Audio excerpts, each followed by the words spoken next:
I was born in northeast Texas, a little town called Atlanta. Grew up there, went to school there through the school system, graduated from Atlanta High School. Being the first person in our family, both my mother's side and my father's side, to go to college, and being always told in school from grades I made that I should be an engineer, and if you're going to be an engineer, you should go to Texas A&M. I arrived on campus September of 1964, and when I got to A&M, I found that I was going to a place that was probably twice the size of my hometown. Campus life at A&M was unlike anything I had been exposed to before. We were exposed to the core life, the core traditions, A&M traditions from the beginning, and we were just getting an overhaul in who we were.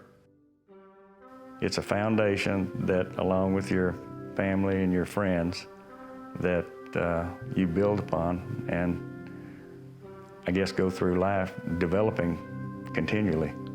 I think the influence the Corps and just, well, A&M and the Corps have on you are basically laying the foundation for what you're going to be in life.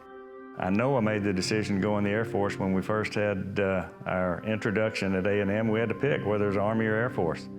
And for some reason, I picked the Air Force, not really knowing because I hadn't had any exposure to flying. I didn't fly until my senior year, and that I actually got my pilot license, and from then on, I was hooked.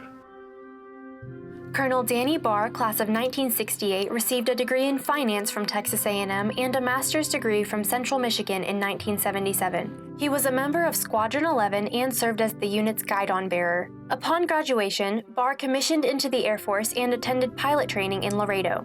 During 4 years of flying the C-141A almost exclusively to Vietnam, he carried Bob Hope on 2 USO tours. Barr flew 3 Operation Homecoming trips to Vietnam, repatriating prisoners of war. Colonel Barr was assigned to the 89th Military Airlift Wing at Andrews Air Force Base in Maryland to assume one of the most visible jobs in the United States military. On April the 21st, 1980, I got selected to go on Air Force One crew. Started with President Carter in May of 1980, President Reagan for 8 years, and President Bush came to office, flew him for 4 years. And then I flew President Clinton for his first term. What does it mean to be an Aggie? A lot of people have said it's very hard to explain.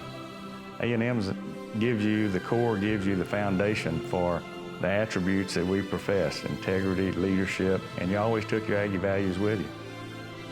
Every time I flew a mission, I had a little patch, a little Aggie patch that was on my window.